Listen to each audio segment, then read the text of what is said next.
Hi everyone, welcome back to Tara Madhu की रसोई online baking classes. तो फ्रेंड्स, आज का चैप्टर ना बहुत ही इंपॉर्टेंट है, तो एक रिक्वेस्ट कर रही हूँ, बहुत ही ध्यान से सुनिएगा भी और देखिएगा भी, और स्किप मत कीजिएगा, वरना बहुत सारी चीजें आपकी मिस हो जाएंगी। क्योंकि आज ना हम क्रीम को विप करना, केक के स्पॉन्ज पर क्रीम अप्लाई करना, क्रम कोटिंग, फाइनल आइसिंग, ये सारी चीजें सीखेंगे।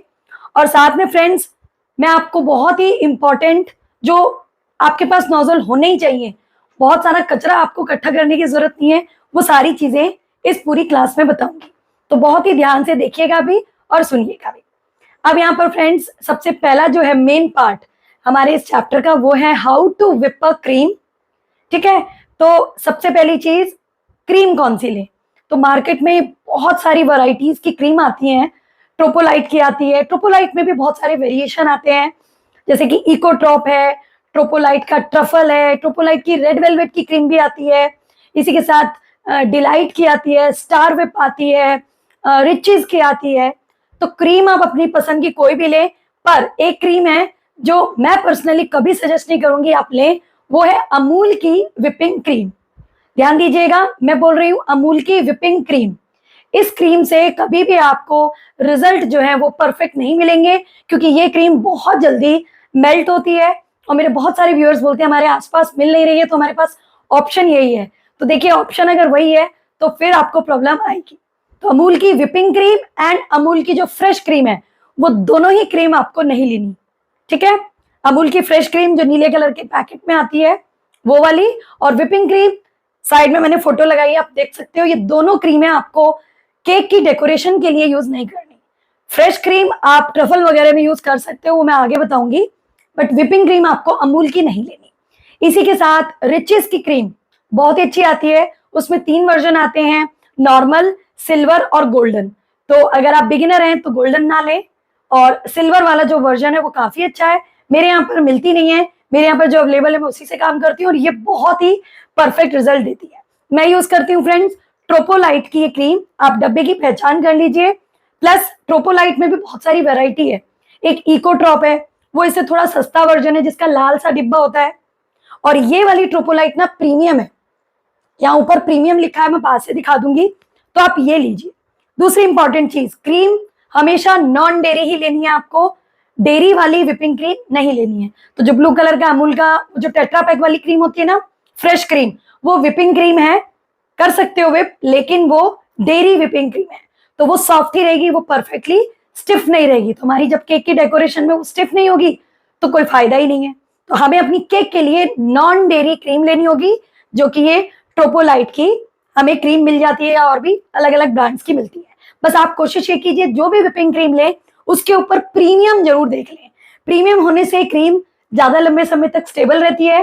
पर अगर आपकी मजबूरी है, आसपास कोई और शॉप नहीं है, तो फिर आप जो भी मिल रही है वही लेंगे, बट प्रोसीजर बहुत ही ठीक से फॉलो कीजिएगा, जो कि मैं क्लास के दौरान आपको बताऊंगी, तो बहुत ही ध्यान से देखना है। तो प्रीमियम अगर मिल जाती है आपको क्रीम, तो समझ लीजिए आपका आधा प्रॉब्लम तो सॉल्व वही हो गया। अब ये जो नॉन डेयरी विपिंग क्रीम होती है फ्रेंड्स, इसे दूध से नहीं बनाया जाता, इसमें कुछ फैटी एसिड्स वगैरह होते हैं, पूरी चीजें इस पे लिखी हैं, डब्बे के ऊपर आप पढ़ सकते हो।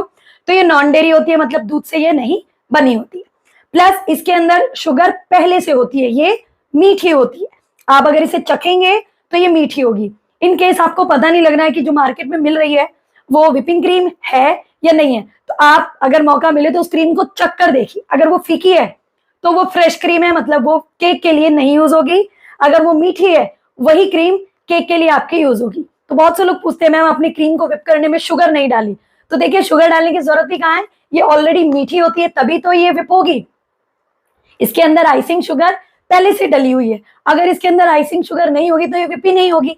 तो इसलिए सबसे जरूरी चीज और सबसे बड़ा डाउट, ये मीठी होती है, इसीलिए इसमें स्वीटनेस डालने की कोई जरूरत नहीं है, ना ऑयल ना कुछ और, कुछ भी नहीं डालना। हाँ, बहुत गर्मी होने पर कुछ चीजें डाल के हमें थोड़ा सा इसमें हेल्प मिल जाएगी, जैसे कि विनेगर है, सिट्रिक एसिड है, टाइलॉस पाउडर है, सीएमसी पाउडर है, लेकिन बहुत ज्यादा इससे हेल्प नहीं मिलेगी। और पर्सनली पूछो तो मैं कुछ भी नहीं डालती हूँ, मैं प्रॉपर प्रोसीजर फॉलो करती हूँ, जिससे मेरी क्रीम कभी भी मेल्ट नहीं होती। बट इन केस आप बिगिनर है, थोड़ी प्रोसेस फॉलो करने में दिक्कत आ रही है, तो मैं आपको कुछ चीजें बता दूंगी, वो आप इसमें डाल लीजिएगा। तो मतलब ये समझ लीजिए, अगर आधा घंटे में क्रीम मेल्ट होने वाली होगी तो आपकी 35 मिनट 40 मिनट तक वो थोड़ी होल्ड हो जाएगी। लेकिन बहुत लंबे समय तक गर्मी में काम करते रहोगे, आप पसीने में तरबतर हो, फैन चल नहीं रहा है, एसी आपके रूम में नहीं है, बहुत गर्मी है, तो दिक्कत आएगी। तो कोशिश करो किसी ठंडी जगह पे काम करो, तो क्रीम को फ्रिज में रखने की भी जरूरत नहीं पड़ेगी।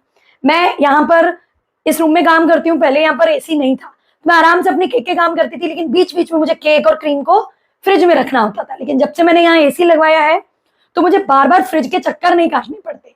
तो इनकेस आपके रूम में एसी नहीं है, कोई प्रॉब्लम नहीं है, बस आप बीच बीच में थोड़े थोड़े इंटरवल पर क्रीम के व्हिप की हुई जो क्रीम होती है वो और अपने केक को फ्रिज में रखते रहिएगा, तो आपको दिक्कत नहीं आएगी। और अगर एसी है तो कोई प्रॉब्लम नहीं है। मतलब एसी एक बहुत बड़ी अड़चन है कि मैं काम नहीं कर सकती क्रीम का, मैं बेकरी नहीं खोल सकती या मैं केक ऑर्डर नहीं ले सकती, वो गलत है।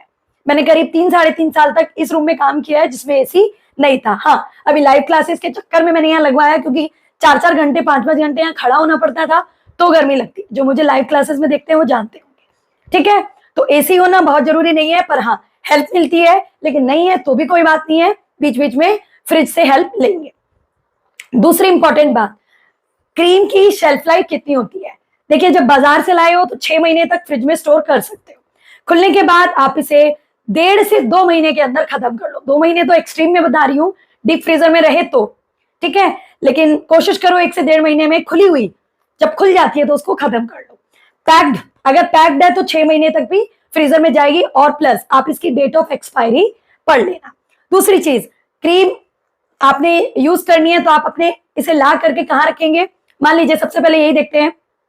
दूसरी इंपॉर्टेंट चीज, आप बाजार से लाकर इसे कैसे स्टोर करेंगे, कैसे लाएंगे। तो जब भी मार्केट में जाएं, सारे अपने बाजार के काम खत्म करके जब क्रीम का काम हो वो लास्ट में करें और सीधा अपने घर आए, क्योंकि ये क्रीम गर्मी में नहीं होनी चाहिए। बाजार से 1-1.5 घंटे का रास्ता है, हल्की फुल्की सॉफ्ट हो गई कोई बात नहीं, लाते के साथ ही अपने घर के डीप फ्रीजर में इसे रखें और स्टोर करें। आपको इसे फ्रिज में नहीं रखना है, हमेशा डीप फ्रीजर में इसको रखना है। डीप फ्रीजर में रखने के बाद ये बर्फ की तरह जम जाएगी। अब आपको किसी दिन केक का काम करना है तो आप इसे थोड़ी देर पहले निकालें और नॉर्मल फ्रिज में रख दें। जब ये थोड़ी सी सॉफ्ट हो जाए, मतलब कि हल्की सी क्रीम मेल्टेड हो और हल्की सी जमी हो, उस स्टेज में आपको इसे यूज करना है। पूरी मेल्ट करके क्रीम कभी यूज नहीं करना, वरना वो आपको दिक्कत देगी, मेल्ट होगी। मैं हमेशा अपने व्यूअर्स को, अपने स्टूडेंट्स को बताती हूँ, क्रीम से अगर बेस्ट काम करना है तो हल्की सॉफ्ट और हल्की जमी हुई को विप करो, आपको परफेक्ट रिजल्ट मिलेंगे, जो कि मैं क्लास के दौरान आपको करके भी दिखाऊंगी लाइव, तो आपको समझ में आ जाएगा, ठीक है। और खुलने के बाद मैंने बता ही दिया, 1.5 से 2 महीने के अंदर इसको खत्म कर ले। मीठा पहले से ही होता है, 1.5 महीने तक खुलने के बाद स्टोर कर सकते हैं। नया लाए हो तो डेट ऑफ एक्सपायरी पढ़ लेना, बट पैक्ड 6 महीने तक चल जाती है। इन केस आपके घर में कभी लाइट चली गई, पूरा दिन लाइट नहीं है, तो कोशिश करो भाई डीप फ्रीजर में ये रखी रहे और ये जमी रहे। लेकिन इन केस ये मेल्ट होती है 1 दिन के अंदर, कोई प्रॉब्लम नहीं है, जैसे लाइट आएगी वापस जम जाएगी, ठीक हो जाएगा। लेकिन हफ्ते भर तक आप इसे नॉर्मल फ्रिज में छोड़ चुके हो, ये बिल्कुल मेल्ट पड़ी है हफ्ते भर तक, तो ये फिर खराब हो जाएगी, इसके रिजल्ट आपको नहीं मिलेंगे। क्रीम से रिलेटेड सारी चीजें मैंने बता दी हैं। अब इसको विप कैसे करना है वो सारी चीजें मैं अभी आगे क्लास में आपको बताऊंगी। लेकिन एक चीज और ध्यान रख लीजिए, क्रीम को विप करने के लिए आपने मिक्सर ग्राइंडर या कोई हैंड ब्लेंडर यूज नहीं करना है, आपको इस तरीके का इलेक्ट्रिक बीटर ही चाहिए होगा, और साथ में स्टैंड मिक्सर जिसकी वॉट कम से कम 300 वॉट से ऊपर हो, प्लस उसमें कम से कम 3 स्पीड के लेवल होने चाहिए। क्रीम हमेशा इस तरीके के ब्लेड से विप होगी, और कोई और ब्लेड अगर है तो उससे क्रीम विप नहीं होगी। दूसरी चीज, 3 स्पीड लेवल होने चाहिए, स्लो, मीडियम और हाई। और अगर 3 से ज्यादा है तो बहुत अच्छी बात है, पर 3 तो होने चाहिए। कई लोग अपने हैंड ब्लेंडर से विप करते हैं जिसमें 1 ही स्पीड है और वॉट भी नहीं है, तो भाई क्रीम विप तो होगी पर मेल्ट होगी। तो 300 वॉट से ऊपर का ही कोई भी बीटर ले, आप मुझे बोलोगे तो मैं लिंक दे दूंगी, आप ले सकते हो। पर 300 वॉट से नीचे का अगर बीटर है, आपकी क्रीम विप होने के बाद भी काम करने के दौरान मेल्ट होगी ही होगी, इसकी तो गारंटी है, ठीक है। तो क्रीम हमेशा अच्छी क्वालिटी की ले, 150 से 200 और 250 तक हर स्टेट्स में आराम से मिल जाती है। हाँ, फॉरेन कंट्रीज में दिक्कत आती है तो आप लोग बटर क्रीम यूज कर सकते हैं। तो ये होती है क्रीम की हमारी सारी चीजें। नेक्स्ट, इस क्लास के अंदर हम सीखेंगे how to crumb coat cake, how to do the final icing, वो मैं क्लास के दौरान आपको बताऊंगी। अब नेक्स्ट हमारा जो आता है वो है नोजल वर्क। मैं आपको कुछ नॉजल्स भी बताऊंगी, उनके नाम भी बताऊंगी, उनसे बनते कौन कौन से डिजाइन है वो भी बताऊंगी, और आप इन नॉजल्स को आराम से परचेज कर सकते हो। अब देखो, शुरुआत में बहुत सा ज्ञान नहीं होता, तो मैंने भी बहुत सारे नॉजल्स खरीदे हुए, और ये नहीं और भी कई सारे हैं, लेकिन आप सेलेक्टेड लीजिएगा। मैं आपको नाम, नंबर, उनसे बनने वाली डिजाइन, सारी चीजें बताऊंगी, फ्लावर्स बनाने बताऊंगी, तो आप आराम से सेलेक्टेडली जो आपको फ्लावर बनाने हो, जो डिजाइन चाहिए हो, वो नॉजल परचेज कर सकते हैं। तो आज के इस पूरे चैप्टर में हम क्रीम को विप करना, क्रम कोट करना, आइसिंग करना सीखेंगे, प्लस डिफरेंट पैटर्न्स कैसे बनते हैं केक पर वो भी मैं बता दूंगी, एंड नॉजल वर्क सीखेंगे। तो चलिए, without much ado, let's start today's class. तो देखिए, पास से कुछ ऐसे दिखती है हमारी ये ट्रोपोलाइट की प्रीमियम क्रीम। इसके ऊपर आप देख सकते हो प्रीमियम लिखा है, तो ये मिल जाए ना तो मतलब बेस्ट ही बेस्ट है। और ये 1 लीटर में आती है, ठीक है। आपके अलग अलग जगहों पर रेट इसके अलग हो सकते हैं, डायरेक्शन फॉर यूज लिखी है, पर मैंने आपको सारी चीजें बता दी हैं। यहाँ पर मिलेगी आपको इसकी प्राइस और डेट ऑफ एक्सपायरी, ठीक है। यहाँ पर आप देख सकते हो 230 रुपए इसकी कीमत है, बट मुझे मेरे पास वाले भैया थोड़े कम में ही दे देते हैं। और ये देखो, इस पर डेट ऑफ एक्सपायरी भी लिखी है, अगर आप ध्यान से देखो तो 11/8/2025, ठीक है। तो आराम से, ठीक है, तो आराम से आप इसे यूज कर सकते हो, करीब 6 महीने तक तो ये आराम से यूज होगी। मिल्क प्रोडक्ट नहीं है, और इस तरीके से यहाँ से इसे ओपन करना है, यूज करने के बाद इसे वापस बंद करके डीप फ्रीजर में ही स्टोर करना है। चलिए, सबसे पहले आज की क्लास में हम बनाएंगे केक स्पॉन्ज। और जब भी आपको स्पॉन्ज बनाना हो ना, आप हमेशा अपने केक टिन को एक तो परफेक्ट साइज से सेलेक्ट करें। जैसे आधा केजी है तो 5 या 6 इंची का बर्तन लें, और उसके बाद उसमें सेट करें एक बटर पेपर या बेकिंग पेपर, कुछ भी ना होना तो प्लेन पेपर को थोड़ा सा ऑयल लगा लो और केक की टिन में साइड वगैरह में लगा दो, इससे ना डीमोल्डिंग आसान होती है। चलिए, अब मैं यहाँ पर ऐड कर रही हूँ जो हमने पहले सीखा था ना अपना प्रीमिक्स बनाना, वो। और नॉर्मल वाला प्रीमिक्स लो कोई भी, उसमें 1.5 से 2 चम्मच कोको पाउडर डाल लो, तो आपका ये चॉकलेट प्रीमिक्स बन जाएगा। तो मैंने 1.5 कप लिया है, जो कि ग्राम्स में देखो तो 180 ग्राम होगा। आधा केजी केक के लिए हमें इतना ही लेना होता है। और कप से देखो तो 1.5 कप उसमें डाला मैंने पानी, क्योंकि प्रीमिक्स की खासियत यही है फ्रेंड्स, सब चीज़ें पहले से ही मिली हैं, सारी मेहनत हमने पहले से की, अभी केवल पानी और तेल डालना है। और घर का प्रीमिक्स है तो लगभग 3 टेबलस्पून ऑयल जाएगा, और अगर मार्केट का यूज़ कर रहे हैं तो फिर ऑयल कम जाएगा, जो कि मैं आपको बताती रहती हूँ। बट ये कोर्स हमारा मास्टर कोर्स है, हम इसमें सारी चीज़ें अपनी घर की ही यूज़ करेंगे, तो ये प्रीमिक्स भी मेरा घर का ही है। अब इसमें थोड़ा थोड़ा पानी डाल के इसका एक ऐसा बैटर बनाएंगे जो कि एकदम स्मूथ हो, रनिंग हो, रिबन लाइक कंसिस्टेंसी हो। बहुत ज़्यादा टाइट होगा बैटर तो केक भी टाइट बनेगा और हार्ड भी बनेगा, तो इस चीज़ का ध्यान रखें। तो बैटर में पानी कभी भी एक साथ ना डालें, थोड़ा थोड़ा करके ही डालें। और यहाँ पर मैं कोई फिक्स मेजरमेंट पर आपको ना पानी का नहीं बता सकती फ्रेंड्स, क्योंकि धीरे धीरे ही डालना होता है, धीरे धीरे ही वो कंसिस्टेंसी में लाना होता है। ये देखिए, अभी मुझे टाइट लग रहा है, फ्लोइंग नहीं घूम रहा है, तो मैं थोड़ा सा और डाल दूंगी पानी, 1 से 2 टेबल स्पून, और फिर इसको परफेक्ट टेक्सचर का लाएंगे। बैटर बनाने के लिए हमेशा हैंड विस्कर यूज करें, और फाइनल कट एंड फोल्ड इस तरीके से स्पैचुला से करें। अब देखिए आप इसकी कंसिस्टेंसी। अब तैयार बैटर को हम अपने टिन में ट्रांसफर कर लेंगे। ये सारी चीज़ें फ्रेंड्स मैंने आपको पहले दिखाई हुई हैं, कैसे आपको बेसिक स्पॉन्ज बनाना होता है, बट यहाँ पर फिर से एक बार बता देती हूँ। अब डालने के बाद इसको टैप कर लो, टूथपिक से अच्छे से इसमें स्वर्ल मार लो, ताकि बड़े बड़े जो एयर पॉकेट्स हैं वो ना बने। और गैस पर ओटीजी में जिसमें भी चाहो बेक कर लो। सारे मेथड मैंने आपको पहले ही बताए हैं। ओटीजी में करीब 170 डिग्री पर नीचे की रॉड को ऑन करके बेक करना है, प्रीहीट पहले कर लीजिएगा दोनों रॉड्स को ऑन करके। और गैस पर करीब 10-15 मिनट एक्स्ट्रा लग सकते हैं। तवे, कढ़ाई, कुकर में रख करके बिल्कुल लो फ्लेम पर आपको ढक करके ही बेक करना है। तो मेरा जिस दिन ये मैं क्लास शूट कर रही थी ना, उस दिन ऑर्डर भी था, तो मैं एक साथ ही 2 केक अपने ओटीजी में रख रही हूँ। तो यहाँ पर ये भी बता दूँ फ्रेंड्स, जब 2 केक हम अपने ओटीजी में बनाते हैं तो टाइम नॉर्मल से ना 5-10 मिनट एक्स्ट्रा लग जाता है। टाइम एक्स्ट्रा लगेगा, बट टेम्परेचर आपको सेम रखना है। ये नहीं कि 2 केक हैं तो टेम्परेचर थोड़ा और बढ़ा दें, नहीं, टाइम थोड़ा बढ़ाएं लेकिन टेम्परेचर सेम रखें। तो मेरा ओटीजी थोड़ा बड़ा है तो मैंने दोनों टिन रख दी हैं। अब 35 नॉर्मली लगता है टाइम, पर यहाँ पर 40 to 45 मिनट लगेगा, तो मैं उस हिसाब से इसमें टाइम दे रही हूँ। रॉड हम नीचे की ही ऑन करेंगे, प्रीहीट दोनों रॉड पे होता है, लेकिन बेक केवल नीचे की रॉड पे ऑन होगा, फैन ऑफ रहेगा। और टाइम देखिए मैंने 45 मिनट से यहाँ पर दे दिया है। 45 मिनट्स बाद ये परफेक्टली रेडी होगा। जब तक केक बेक होंगे फ्रेंड्स, हम क्रीम को विप करना प्रॉपर तरीके से सीखेंगे। बिना कट किए मैं आपको पूरी प्रोसेस टाइमर के साथ बताऊंगी, तो आपको काफ़ी हेल्प मिलेगी।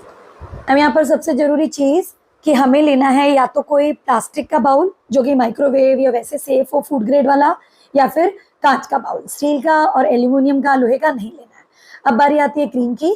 तो क्रीम पहले ही बता दिया मैंने, प्रीमियम ब्रांड की लें, ट्रोपोलाइट की बेस्ट देती है रिजल्ट, जो मुझे काफ़ी अच्छे लगते हैं और मैं यही सजेस्ट करूँगी आप भी अगर मिल जाती है तो यही क्रीम यूज़ करें। सब कुछ लिखा होता है डिटेल में, बट मैं आपको क्लास में सारा कुछ बताऊंगी। अब क्रीम को फ्रेंड्स मैंने क्योंकि क्लास शूट करनी थी तो पहले थोड़ी देर पहले ना बाहर निकाल लिया था, जिससे कि ये थोड़ी सी सॉफ्ट और थोड़ी सी जमी हुई है। मतलब इसमें आइस क्रिस्टल्स भी हैं और मेल्टेड पार्ट भी है। क्रीम को विप करने के लिए जरूरी है। बहुत से लोग यूट्यूब पर और अपनी दूसरी क्लासेस में ना आपको डिटेल में सारी चीज़ें नहीं बताएंगे। अगर आप मुझ पर ट्रस्ट करते हैं तो मेरा यकीन मानिए, और नहीं तो खुद ट्राई करके देख लेना दूसरों का मेथड और मेरा मेथड, रिजल्ट आपको खुद ब खुद आपके सामने आ जाएगा। तो मैं अपने व्यूअर्स, अपने स्टूडेंट्स को सारी वो चीज़ें बताती हूँ जो मैं खुद ट्राई करती हूँ, ताकि उनको कोई डाउट ना आए, एक ही बारी में रिजल्ट आ जाए और मेरा ट्रस्ट जो है आप पर बना रहे। तो उसके लिए क्रीम जो मैं बोलती हूँ ना, मेल्टेड लो और थोड़ी जमी लो, वो सच में यूजफुल होगी। कुछ लोग बोलते हैं बिल्कुल मेल्टेड क्रीम लो, तो आप खुद करके ट्राई कर लेना आपको रिजल्ट कैसे मिलेंगे, और एक बार मेरा मेथड भी ट्राई कर लेना। तो देखो क्रीम थोड़ी सी मेल्टेड दिख रही है आपको, और थोड़ी सी मैं यहाँ पर जमी वाली लूंगी, ये देखिए।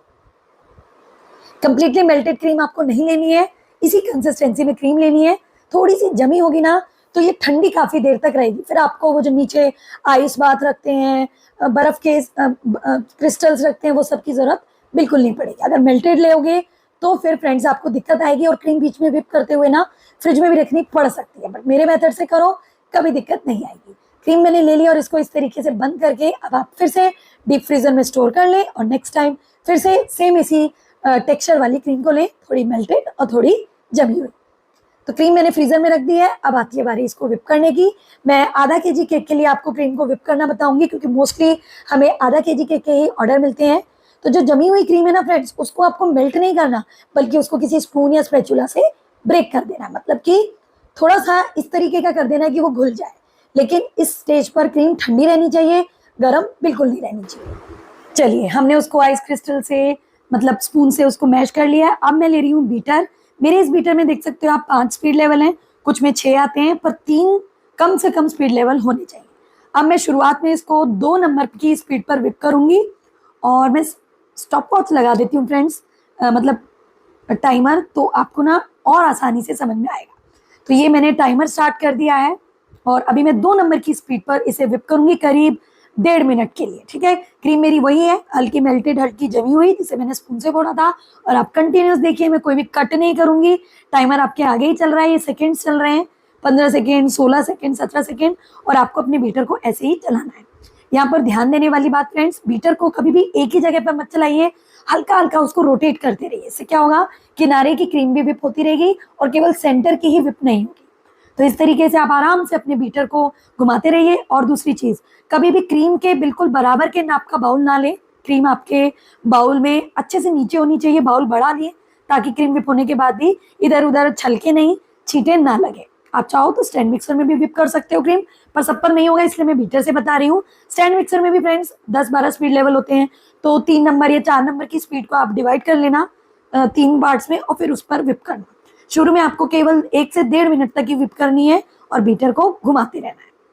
तो यहाँ पर 1 मिनट हो चुका है, क्रीम का टेक्सचर बदल चुका है, वो थोड़ी फ्लफी हो गई है, इसका वॉल्यूम भी बढ़ गया है, पर हमें इसे कंटिन्यूस चलाना है लगभग 1.5 मिनट तक। तो यहाँ पर कई लोग ना गलती करते हैं, वो सोचते हैं क्रीम विप हो गई, हल्की सी फूल गई और अपना काम स्टार्ट करते हैं। तो मैं परफेक्ट टेक्सचर दिखाऊंगी क्रीम को विप करने। तो अभी वेट करते हैं फ्रेंड्स, केवल और केवल मैं 2 नंबर की स्पीड पे ही विप कर रही हूँ। आप एक बार और ध्यान से देख सकते हो, ये देखिए मेरा बीटर 2 नंबर पे ही है। अभी मैं इसे बढ़ाऊंगी, थोड़ा सा टाइम और हो जाए। करीब 250 ml क्रीम को ना 4 से 5 मिनट लगते हैं बीट करने में। ठीक है, तो 1 मिनट 42 सेकेंड हो चुके हैं अभी पूरे, और अभी भी मैं विप ही कर रही हूँ। ये देखिए, जितना आप लो स्पीड पर इसे बढ़िया से फ्लफी कर लेंगे, क्रीम आपकी बढ़िया रहेगी। अब यहाँ पर करीब 2 मिनट ऑलमोस्ट फ्रेंड्स हो चुके हैं, तो मैं इसकी स्पीड को अब बढ़ा दूंगी।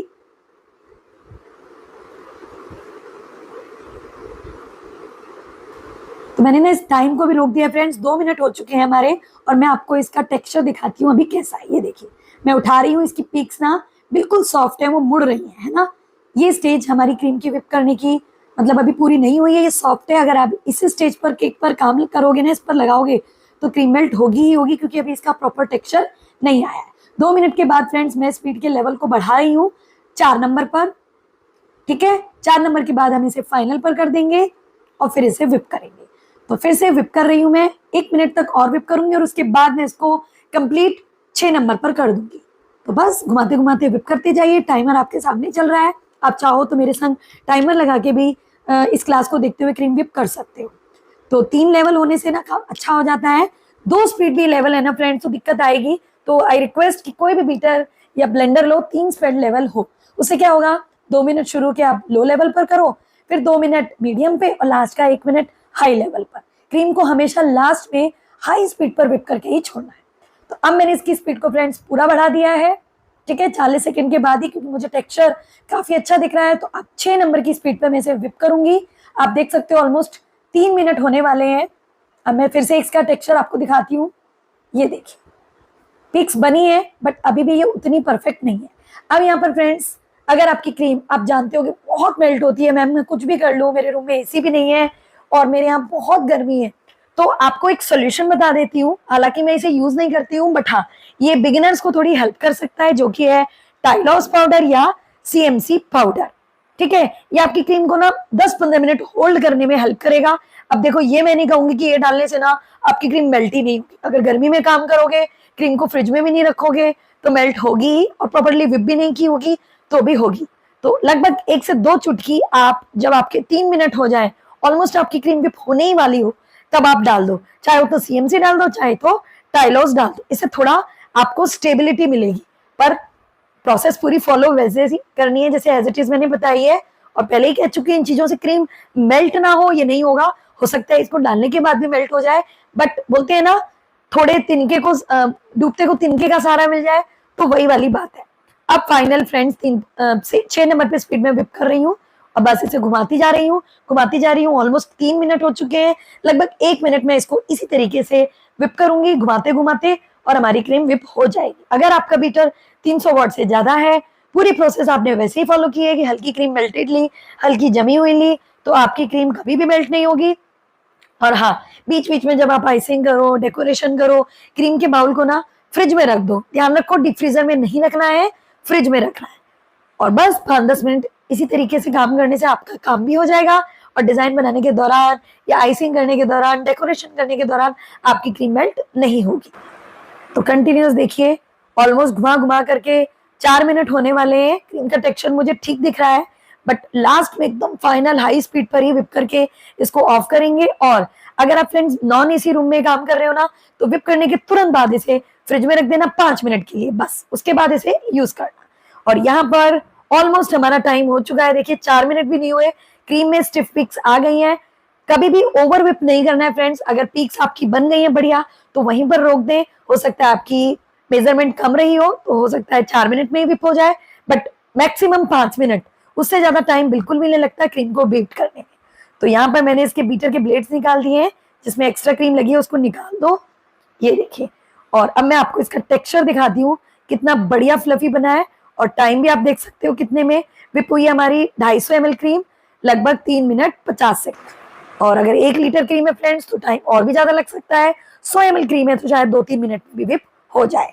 तो जितनी ज्यादा क्रीम उतना ही ज्यादा टाइम लगेगा, पर प्रोसेस यही फॉलो करना है, slow to medium, medium to high. Time आप ध्यान से देखिए, 3 मिनट 49, मतलब ऑलमोस्ट 50 सेकेंड 250 ml क्रीम को विप करने में मेरा लगा। और बाउल को देखो मैंने उल्टा करके रखा हुआ है टेबल पर, और फिर भी हमारी क्रीम टच से बस नहीं हो रही। तो परफेक्ट क्रीम विप हुई है। ध्यान रखो, ओवर विप नहीं करनी है, जिससे ये क्रीम टाइट हो जाएगी और आपके एयर बबल्स आ जाएंगे। तो क्रीम नॉर्मल विप कर। तो यहाँ पर केक भी रेडी हो गया है, अब इसको डिमोल्ड कर लेते हैं।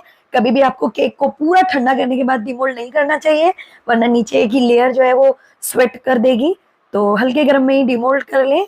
और अब इसकी लेयर को कट करके हम सीखेंगे क्रम कोट करना, लेयरिंग करना और फाइनल आइसिंग करना। तो केक को कट करने के लिए आप हमेशा, मेरी रिक्वेस्ट है, ब्रेड नाइफ यूज करें। ब्रेड नाइफ ना हो तो नॉर्मल चाकू यूज कर लें, पर उस स्टेज पर आप थ्रेड यूज करें इसकी परफेक्ट लेयर को कट करने में। अभी मैं वही दिखाऊंगी, पर ब्रेड नाइफ से आप डायरेक्ट भी कट कर सकते हैं। तो केक ना अभी मेरा गर्म है फ्रेंड्स, और मेरी ना लाइव क्लासेस का टाइम हो जाता है, तो मुझे ज्यादा टाइम नहीं मिल पा रहा है। बट मैं फिर भी आपको डीप में बताने की पूरी कोशिश कर रही हूँ। केक को हमेशा ठंडा करने के बाद ही कट करें और फिर उसकी आइसिंग करें। मेरे केस में ये केक गर्म है, तो मैं इसको फ्रिज में रख के ठंडा करूंगी। बट अगर आप नॉर्मल रूम टेम्परेचर पे छोड़ेंगे आराम से ठंडा होने के लिए, तो आपके रिजल्ट और भी परफेक्ट आएंगे।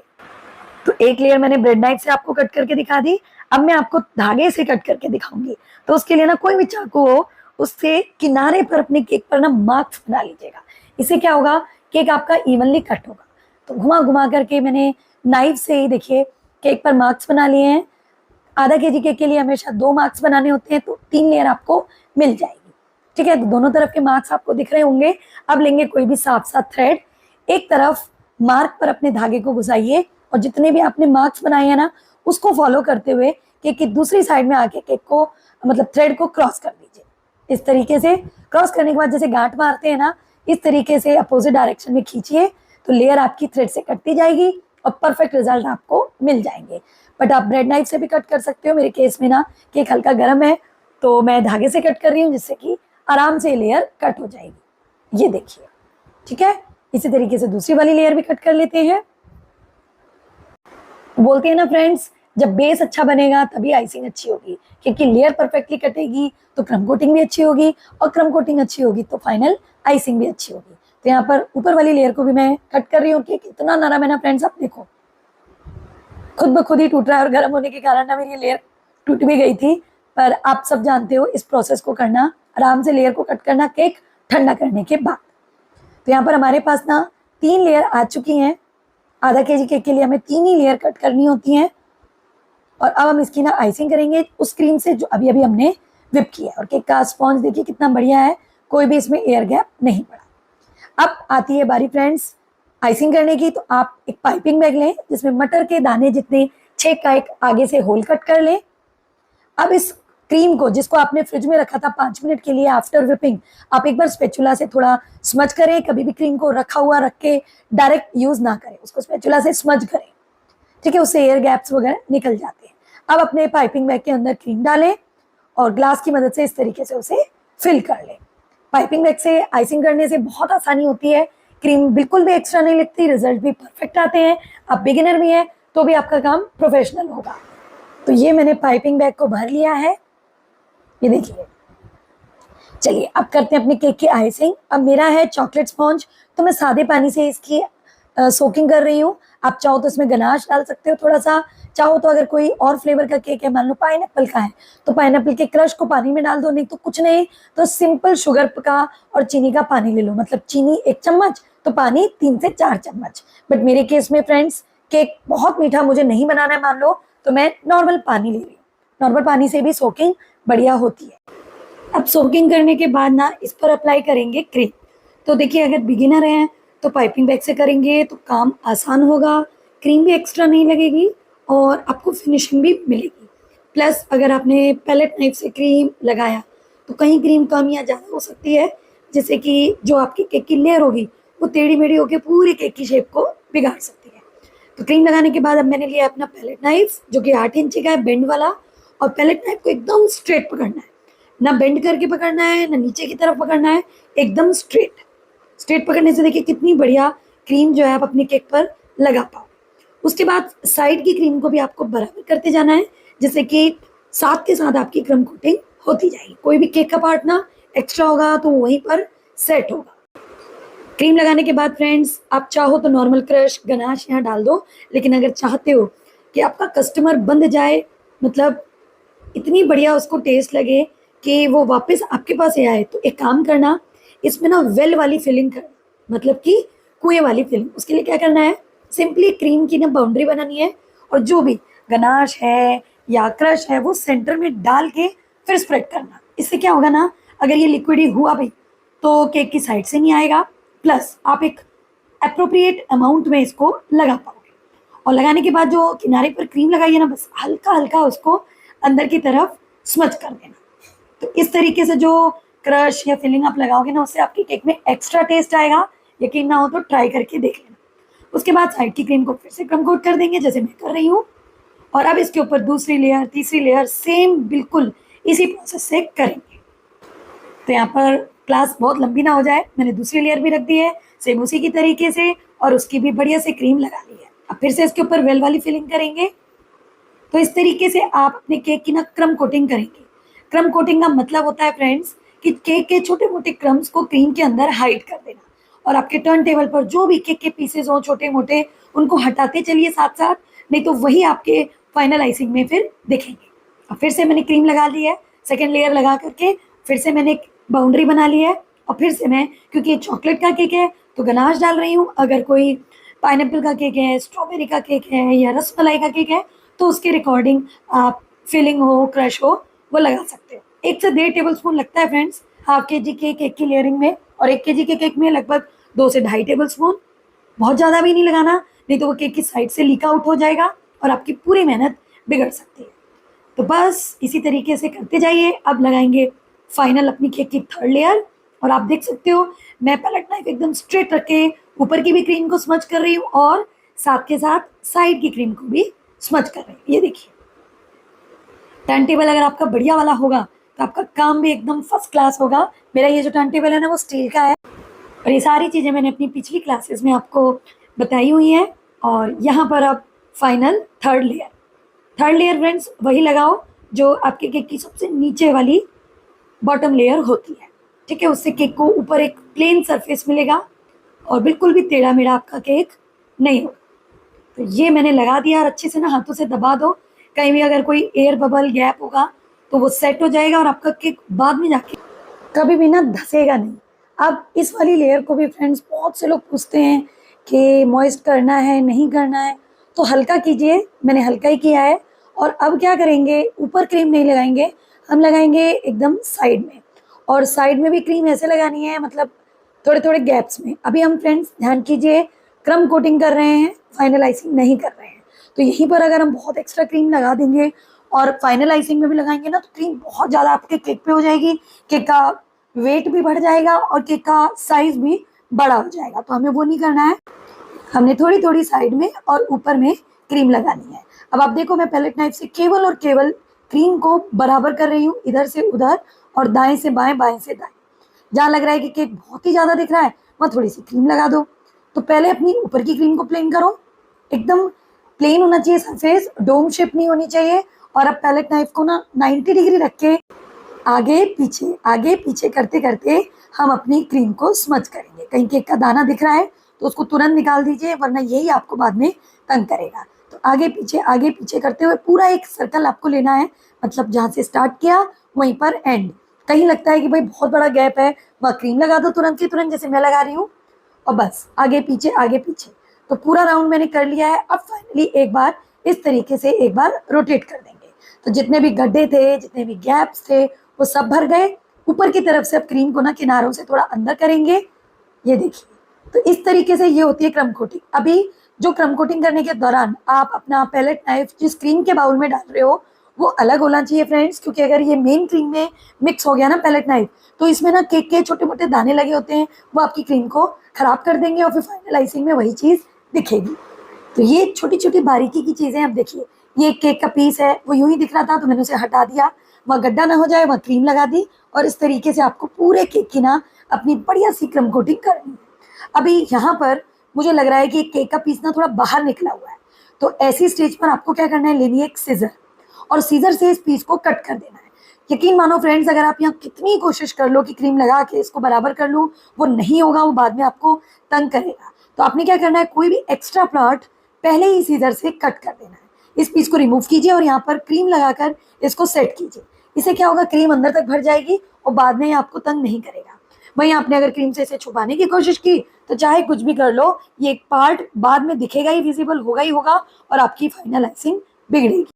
तो बस इसी तरीके से फिर से जहाँ क्रीम लगाई है उसको स्मच करके मैंने फिर से टर्न टेबल को रोटेट कर दिया है, और बढ़िया से मेरे केक की हो गई है क्रम कोटिंग। इस चीज़ को फ्रेंड्स बोलते हैं फाइनली क्रम कोटिंग, ठीक है। इसके बाद जो क्रीम अप्लाई करके हम इस पर फिनिशिंग करेंगे वो फाइनल आइसिंग होती है, मतलब कि वो फाइनल लुक होती है हमारे केक की जिस पर डिज़ाइन बनती है। तो कई लोग ना समझते नहीं है, वो बोलते हैं अरे ये कैसी फिनिशिंग हुई है, ये तो केक दिख रहा है। तो देखिए किसी भी फाइनल वर्क के लिए ना रफ वर्क करना बहुत जरूरी है। जितना आप neat and clean rough work करेंगे, आपकी फाइनल आइसिंग भी उतनी नीट एंड क्लीन होगी। और अब सारे एक्स्ट्रा केक क्रम्स को, टर्न टेबल को क्लीन कर ले और अभी ना किसी भी केक बोर्ड के ऊपर रख करके इसको फ्रिज में रखें करीब 15 से 20 मिनट के लिए। तो मैं हमेशा टर्न टेबल पे ही आपको सजेस्ट करूंगी क्रम कोटिंग करना। उससे क्या होते हैं, जो भी केक की क्रम कोटिंग वगैरह है, जो चीज़ निकल रही है, वो सब यहीं गिर जाएंगे और केक बोर्ड आपका क्लीन रहेगा। तो आप पैलेट नाइफ से पहले केक को टर्न टेबल से अलग कर लो और धीरे से सरका के इसको बोर्ड पर शिफ्ट कर लो। जहाँ भी रखना है सेंटर में रखो। अब पैलेट नाइफ को नीचे की तरफ प्रेशर देते हुए बाहर निकालो। तो आप बता नहीं पाएंगे कि मैंने कहाँ से पैलेट नाइफ को बाहर निकाला है, देखिए। और अब इस बोर्ड के साथ केक को रखेंगे फ्रिज में। मेरे केक स्पॉन्ज का साइज 6 इंची था और मैंने जो नीचे बोर्ड लिया है ना वो 8 इंची है। हमेशा 1.5 से 2 इंची का बड़ा बोर्ड लें ताकि डिजाइनिंग करने के बाद आप उसे पकड़ सकें। अब केक गया है फ्रिज में 15 मिनट के लिए और तब तक जो पाइपिंग बैग में क्रीम बच गई है ना उसको मैं वापस अपने बाउल में डाल रही हूँ। और इस क्रीम को ना आपको डायरेक्टली ऐसे यूज नहीं करना है, इसको स्मज करना है। स्मज करना क्या होता है, इस तरीके से स्पैचुला से क्रीम को मिक्स कर देना, कट एंड फोल्ड कर देना। इससे क्या होगा, जो ड्राइनेस आपकी क्रीम में आई है वो चली जाएगी और आपकी क्रीम एकदम स्मूथ टेक्सचर की हो जाएगी। अगर आपने कलर्ड क्रीम बनाई है तो उसको भी यही करना है, प्लेन क्रीम बनाई है तो उसको भी यही करना है। अगर आप अपने काम में बिजी हैं, आपको फाइनलाइजिंग थोड़ी देर बाद करनी है, तो इस क्रीम को तुरंत के तुरंत फ्रिज में रखें ढक करके और जब यूज करें फिर से इसी तरीके से स्पैचुला से स्मज करें। स्मज करने का मतलब होता है पैलेट नाइफ या स्पैचुला से थोड़ी सी क्रीम को मिक्स कर। तो यहाँ पर 15 मिनट के बाद ही मैं ये काम करने लगी थी। तो अब क्या करते हैं, स्मज करने के बाद क्रीम को फिर से पाइपिंग बैग में भर के इससे करेंगे अब अपनी केक की फाइनल आइसिंग। कभी भी रखी हुई क्रीम से फाइनल आइसिंग नहीं करनी, लेफ्ट ओवर क्रीम से फाइनल आइसिंग नहीं करनी। कुछ भी करना है वो आप क्रम कोटिंग लेयरिंग में कर लो, 1-2 दिन पुरानी क्रीम भी है तो भी कर लो, लेकिन final icing always fresh cream से करो। अब यहाँ पर कुछ स्क्रैपर्स आपको लेने हैं आपकी फाइनल आइसिंग में जो आपको हेल्प करेंगे। अब क्रीम को पाइपिंग बैग में जो हमने भरा है उससे धीरे धीरे हम टर्न टेबल की मदद से इस तरीके से क्रीम अप्लाई करेंगे। ध्यान रखिए क्रीम का जो निकलना है वो डिपेंड करता है आपके पाइपिंग बैग के कट पर। तो एक मटर के दाने के छेद जितना ही आपको कट करना है। अगर आपने मोटा कट किया तो क्रीम ज़्यादा निकलेगी और आपकी फिर क्रीम ना केक पर बहुत मोटी लेयर में लगेगी। तो अप्रोप्रिएट लगे उसके लिए पाइपिंग बैग का जो कट है बिल्कुल परफेक्ट साइज का होना चाहिए। बहुत ज़्यादा पतला हो गया तो क्रीम पतली लेयर की लगेगी, बहुत मोटा हो गया तो क्रीम मोटी लेयर की लगेगी। तो बस पतले से होल को करके आपको क्रीम को अप्लाई करना है। तो एक लेयर मैंने क्रीम की साइड में लगाई है, कहीं भी गैप नहीं छोड़ना है, ध्यान रखिएगा। और धीरे धीरे सफाई से ये काम करना है। अब एजेस पर आकर के भी क्रीम को लगाना है अच्छे से और अब ऊपर की तरफ भी क्रीम को इसी तरीके से अप्लाई करेंगे। इससे क्या होगा, कहीं भी कोई क्रीम हमें एक्स्ट्रा लगाने की जरूरत नहीं होगी। फाइनलाइजिंग भी हमारी एकदम फर्स्ट क्लास होगी और जितनी अच्छी फाइनलाइजिंग होगी काम भी उतना ही नीट एंड क्लीन होगा। धीरे धीरे मैंने देखिए साइड की क्रीम लगाई है, अब मैं ऊपर की क्रीम को लगा रही हूँ। और करते करते ना अगर आपने नॉर्मल वाले पाइपिंग बैग को फिल किया है तो वो पूरा खाली हो जाएगा। तो धीरे धीरे देखिए सारी क्रीम मैंने लगा दी है। ऊपर हल्की फुल्की कम भी लगेगी तो चल जाएगा, पर साइड की क्रीम आपको बिल्कुल भी गैप बिना छोड़े लगानी है। अब यहाँ पर सबसे पहले अपना पैलेट नाइफ लेंगे, जो क्रम कोटिंग की है उसके पैलेट नाइफ को क्लीन करके ही आपको यूज करना है। तो मैंने अपने पैलेट नाइफ को एकदम क्लीन कर लिया है। इस पर कोई भी केक का दाना क्रम्स नहीं होना चाहिए, इस बात का बहुत ही ज्यादा खास ध्यान रखें। अब पैलेट नाइफ को एकदम स्ट्रेट रखना है और इस तरीके से पहले ऊपर की क्रीम को स्मज करेंगे। ये देखिए पैलेट नाइफ टेढ़ा मेढ़ा करोगे तो यहीं पर केक की डोम शेप या गड्ढा हो जाएगा। बिल्कुल स्ट्रेट लगना है और टर्न टेबल को रोटेट करते हुए पूरी क्रीम को स्मज करना है। कहीं लगे क्रीम कम है तो तुरंत के तुरंत वहीं लगा दो, कहीं क्रीम लगे ज्यादा है तो तुरंत के तुरंत वहां से निकाल दो। क्रीम को इस तरीके से लगाना है फ्रेंड्स कि किनारा जो है ना वो भले क्रीम से थोड़ा आगे तक आ जाए, क्योंकि हमें शार्प एजेस बनाने में वो हेल्प करेगी। अब आप देख रहे हो केक के साइज से भी क्रीम एक्स्ट्रा बाहर की तरफ आ रही है, तो ये आने दो। लेकिन आपका मेन काम क्या है अभी, यहाँ ऊपर की क्रीम को बराबर करना। अब पैलेट नाइफ को स्ट्रेट पकड़ेंगे, फिर से आगे पीछे करते हुए टर्न टेबल की मदद से क्रीम का ऐसे ही बिल्कुल बराबर तरीके से उसको फैलाएंगे जब तक पूरा एक राउंड नहीं हो जाएगा। यही कंटिन्यू करना है। पैलेट नाइफ पे क्रीम एक्स्ट्रा आ जाती है तुरंत के तुरंत निकाल दो, फिर से वही प्रोसेस आगे पीछे। यहीं पर आपको पता लग जाएगा फ्रेंड्स, अगर कहीं भी क्रीम आपकी कम होगी तो तुरंत लगा देनी है। वैसे तो आपने अगर पाइपिंग बैग से अच्छे से अप्लाई किए तो जरूरत पड़ेगी नहीं, अगर ज़्यादा लगाई है तो पैलेट नाइफ पे थोड़ी थोड़ी क्रीम आएगी। तो मेरे केस में बहुत थोड़ी थोड़ी आ रही है, उतनी आएगी तो आप उसे निकालते जाओ। तो एक राउंड पूरा कंप्लीट करने के बाद अब मैं इसको इस तरीके से रोटेट कर दूंगी, है ना। तो फाइनल आइसिंग में ये सारे स्टेप्स आपको बहुत ही ज़्यादा हेल्प करेंगे और आप ये प्रोसेस से हमेशा अपनी केक की आइसिंग करना, कभी भी कोई दिक्कत नहीं आएगी। क्रीम सही तरीके से व्हिप हुई है, केक अच्छे से क्रम कोट किया है, तो फाइनल आइसिंग बहुत ही परफेक्ट होगी। आप कोई भी स्क्रैपर ले लो, नूर के आते हैं, बहुत अच्छे अच्छे स्क्रैपर आते हैं, कोई एटीएम कार्ड वगैरह लेने की जरूरत नहीं है, आजकल बहुत कम दाम में आते हैं। तो एक अच्छा सा परचेज कर लो और बस हल्का सा तिरछा करके केक को टच करो, टर्न टेबल को रोटेट कर दो, तुरंत के तुरंत आपकी फिनिशिंग हो जाएगी। लगता है कि केक की क्रीम जो ऊपर लग रही है वो काफ़ी ड्राई हो चुकी है, तो हल्का सा अपने स्क्रैपर या पैलेट नाइफ को पानी में डिप कर लो। बट अगर आपने मेरे स्टाइल से क्रीम डिप की है, क्रीम को स्मज करके यूज़ किया है, तो कुछ भी ज़रूरत नहीं पड़ेगी। आप किनारे की फिनिशिंग करने के बाद पैलेट नाइफ लेंगे, बाहर से अंदर की तरफ क्रीम निकालेंगे और अपने स्क्रैपर पर निकाल देंगे, फिर से लेंगे, स्क्रैपर पर निकाल देंगे। हर बार आपको क्रीम को स्क्रैपर पर निकाल देना है। इस तरीके से आपको फाइनल आइसिंग में बहुत आसानी होगी। ये देखिए, हर बार क्रीम को निकालें। अगर आप एक ही पैलेट नाइफ से बार बार बाहर से अंदर करते रहोगे तो जो क्रीम निकालोगे वो वापस फिर से वहीं लग जाएगी। तो ये सारी एक्स्ट्रा क्रीम होती है जिसे हमें निकालना है। ये देखिए, इतनी क्रीम मैंने निकाल दी। ठीक है, क्रीम निकालने के बाद अब आप ऑलमोस्ट देख सकते हो कि केक प्रॉपर शेप में आ गया है। हल्की फुल्की बस फिनिशिंग देनी बाकी है, कहीं भी कम क्रीम या ज़्यादा क्रीम नहीं है। अब ये जो क्रीम मैंने निकाली है ना, मुझे एक तरफ ऊपर की तरफ क्रीम कम लग रही थी, तो मैंने वहीं के वहीं वो अप्लाई कर दी और फिर से इसको बाहर की तरफ निकालूंगी ताकि इसकी मैं शार्प एजेस बना दूँ। बहुत ही आसानी से आपको ये काम चाहे 3 से 4 बार करना पड़े, ऊपर को स्मच करना पड़े, साइड की फिनिशिंग करनी पड़े, 5 से 6 बार भी करना पड़े, तो घबराओ नहीं, क्योंकि फाइनलाइजिंग इसी तरीके से होती है।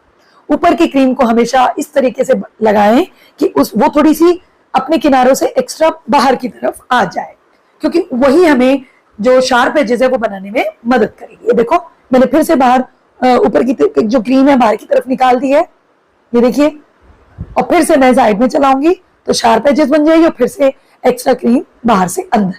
ये स्टेप 3-4 बार करो, आपकी फाइनलाइजिंग आराम से हो जाएगी। और अब मैं फिर से स्क्रैपर ले लूंगी, उस पर से सारी क्रीम हटा करके ही यूज करना है। हल्का सा तिरछा करके पकड़ूंगी और टर्न टेबल को रोटेट कर दूंगी। ये देखिए, बन गई किनारी कितनी बढ़िया। और अब बाहर की क्रीम को फिर से अंदर, और इसी तरीके से आपकी शार्प एजेस बनेंगी। तो जो मैं जैसा बताती हूँ, अगर आप वैसे की वैसे ही घर पे अपने फॉलो करोगे, प्रैक्टिस करोगे, तो देखिएगा 1 से 2 दिन, 4 दिन, 5 दिन, हफ्ते भर में ही आपके इम्प्रूवमेंट नजर आने लग जाएंगे। अब मैं बोलूँ मैंने आज आइसिंग सिखाई है, आप बिगिनर हो और अपने करने लगो, आज ही फिनिशिंग हो जाए, वो नहीं होगी। इसके लिए बहुत लंबी प्रैक्टिस चाहिए होती है। तो आप बस कोशिश करते रहो। और अगर केक नहीं होते हैं ऑर्डर, तो एक सिंपल केक बना लो, रोजाना उस पर क्रीम लगाओ, उतारो, सीखो।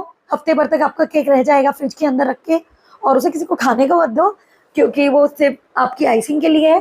और चाहो तो डमी केक्स, थर्माकोल के केक्स होते हैं, उन पर क्लिंग रैप लगा करके भी आप फाइनल आइसिंग की प्रैक्टिस कर सकते हो। तो अब मेरे केक की फाइनल आइसिंग ऑलमोस्ट हो गई है। अब धीरे से टिश्यू पेपर लेकर के हम अपने केक बोर्ड को क्लीन करेंगे, क्योंकि बार बार ये फिर हमें दिक्कत देगा।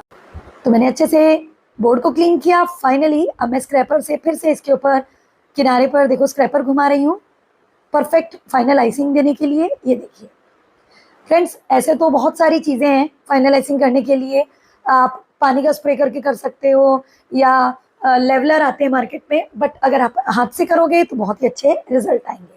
लेकिन शुरुआत में अगर आपसे आइसिंग अच्छे से नहीं हो पा रही है, बहुत कोशिश करने के बाद भी, तो कुछ पैटर्न भी बना सकते हो ताकि केक सुंदर लगे। वैसे फाइनल आइसिंग की प्रैक्टिस आपको लगातार करते रहनी है, उसमें कोई वो नहीं है डाउट। ये चीज़ आप जरूर से जरूर प्रैक्टिस करना, और इस क्लास के बाद जैसे भी मौका मिले फाइनल आइसिंग करके मुझे जरूर मेरे नंबर पर शेयर करना, ताकि मुझे पता लगे कि आप लोग काम कर रहे हो, प्रैक्टिस कर रहे हो। तो स्क्रैपर और पैलेट नाइफ की मदद से ही हमने बढ़िया से अपनी केक की जो फाइनल आइसिंग है वो कर ली है। आप देख सकते हो, और केक बिल्कुल लेवल में है, बराबर है, शार्प एजेस हैं इसकी, आप देख सकते हो। ठीक है, तो इस तरीके से आप आराम से अपनी केक की फाइनल आइसिंग कर सकते हो। आगे आने वाले चैप्टर्स में, केक्स में आपको ये काफी हेल्प करेगी। तो ध्यान से इस चैप्टर को चाहो तो 3-4 बार देख लेना। तो जितनी बार आप देख सकते हो मैंने लेवल किया है, उससे और भी ज्यादा अच्छे रिजल्ट आए हैं। फाइनल आइसिंग का सीधा फंडा है प्रैक्टिस। अब मान लो बहुत प्रैक्टिस करने के बाद भी आपकी फाइनल आइसिंग नहीं आई है, आपको ऑर्डर मिला है, तो केक कभी ना बिना फिनिशिंग वाला मत देना। उस स्टेज पर आप क्या करो, ऐसा एक स्क्रैपर ले लो और हल्के हाथों से केक के ऊपर रख करके इसे रोटेट कर दो। कोई केक दिखना नहीं चाहिए फ्रेंड्स, इससे बस आपकी थोड़ी हेल्प हो जाएगी। बट ऐसा नहीं है कि आप हर केक में ऐसा ही कर दो, जहाँ जरूरत हो वहीं करो। और इससे क्या है, आपकी थोड़ी सी रफ एजेस हट जाएंगी और आपका केक थोड़ा क्लीन लगेगा। तो लगातार आइसिंग की प्रैक्टिस करते रहें। लेकिन अगर ऑर्डर आया है, केवल और केवल ऑर्डर आया है और आपको अच्छे से करके देना है, तभी आप स्क्रैपर यूज करें। अदरवाइज घर का केक है तो कितनी ही कोशिश हो जाए, फाइनल आइसिंग परफेक्टली करनी है। तो इस तरीके से देखिए, साइड में कभी कभी हम ये पैटर्न बनाते हैं। बेसिकली जब ड्रिप वाला केक बनाते हैं या गनाश वाला केक बनाते हैं तो उस पर गिरता हुआ अच्छा लगता है। तो मैंने आपको फाइनल आइसिंग भी दिखा दी और साइड में स्क्रैपर का पैटर्न भी बनाकर दिखा दिया। और भी अलग अलग तरीके के पैटर्न बनते हैं फ्रेंड्स, वेव वाला पैटर्न बनता है और अलग अलग स्टाइल की चीज़ें बनती हैं, जो मैं आगे आने वाले चैप्टर्स में आपको धीरे धीरे दिखाती रहूँगी।